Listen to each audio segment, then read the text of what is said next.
Hello everybody, welcome back to Math with Allison. Today we're working in our sequences and series, and we're going to be talking about the terminology of sequences. So let's go ahead and dive into it. The first thing we're going to talk about is increasing sequences. So here is a little example for us. We have the sequence 0, 1, 2, 3. It's forever going to get bigger and bigger, right? And no two terms are the same. It's strictly increasing.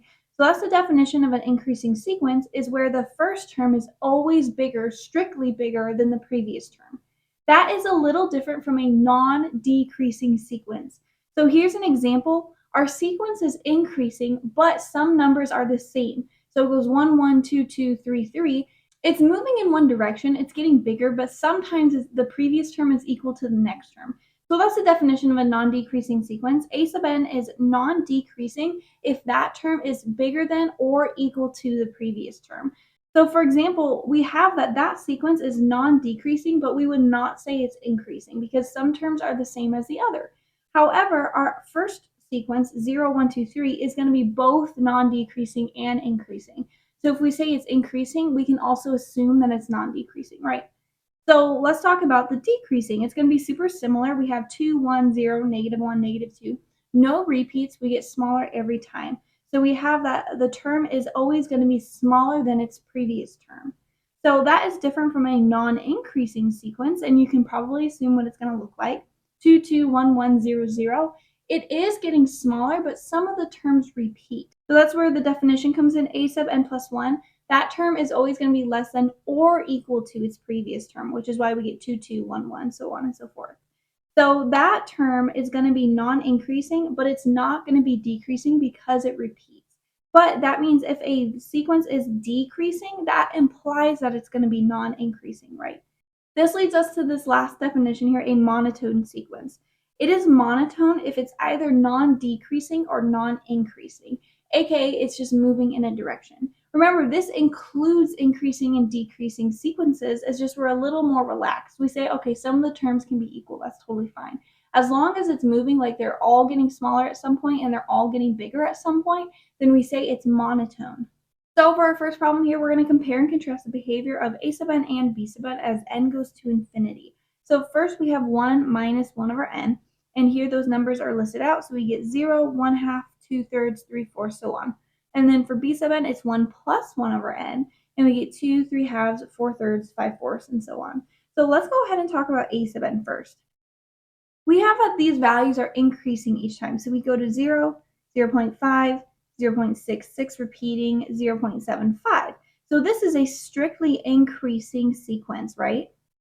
And if you wanted to be really specific, you could say it's non-decreasing, but that's implied when you say increasing, so you don't have to. But we have that it's increasing, non-decreasing, and monotone, right? Now let's talk about b sub n. Here we start out at 2, then we go to 1.5, 1.33, repeating 1.25. And here we can see that it is decreasing. And since it's decreasing, that implies that it's non-increasing, right? But again, you don't have to write that. If it's decreasing, it's being implied, but I'm just showing us here. And it's also going to be monotone, right? So a sub n and b sub n are moving in different directions. One of them is decreasing, one of them is increasing, but they're both monotone. So let's go ahead and talk about their end behavior. We're going to take the limit as n goes to infinity of a sub n first. And so I'm going to fill that in with the explicit formula, which is 1 minus 1 over n. When 1 over n, as n gets really big, 1 divided by a big number, that's going to go to 0. And so this is going to be equal to 1 minus 0, which is equal to 1. Now let's take the limit as n approaches infinity of b sub n, and we can fill that in with our explicit formula, right? And our explicit formula is 1 plus 1 over n. And for that same reasoning, 1 over n is going to go to 0, so we get 1 minus 0, which is equal to 1. So here we have that both sequences are going to converge, right, to 1. They're just going to converge from opposite sides. I don't know if I can show it. Something like this, right? But they're just points, so they're dots. And so that's how we would characterize this sequence. Let's go ahead and try one more here. We're going to compare and contrast these two sequences. So this is just the explicit formula. So n to the 3 halves divided by n to the 3 halves plus 1. And then b sub n is the same sequence, but we have that negative 1 to the power of n. So it's going to be oscillating or alternating between positive and negative numbers. So first we're going to talk about a sub n. For a sub n, when we plug in bigger and bigger values of n, it's going to be increasing, right? So here we're going to have that a sub n is increasing, and no two terms are going to be equal to each other. So you don't have to worry about non-decreasing. But if it's increasing, that implies it's a non-decreasing, but I won't write it this time. And we're going to have that it's monotone, right? It's moving in the increasing direction the whole time. So here we have a sub n is increasing in monotone. Let's take its limit to see the n behavior. Limit as n approaches infinity of n to the 3 halves divided by n to the 3 halves plus 1. When we're working with limits at infinity, when we add 1 to infinity, it really doesn't make a difference. So we can say this behaves exactly the same without that plus 1, which this helps us simplify it, right? That's why we do that. That's going to be equal to 1, and the limit of a number is just equal to that number. So here, this is approaching, is converging, or you could say converges, whatever wording you like, to 1. So here we have an increasing monotone sequence that's going to converge to 1. Let's talk about B sub n. B sub n is alternating or oscillating, whatever vocabulary you like to use, between positive and negative values. So here it's not going to be increasing, it's not going to be decreasing, it's not going to be non-decreasing, non-increasing. So there are none of those things we can attribute to it. So I wrote those out. It's not any of those things. It's also not monotone. Let's go ahead and talk about its n behavior. We're going to take the limit as n approaches infinity of our oscillating values.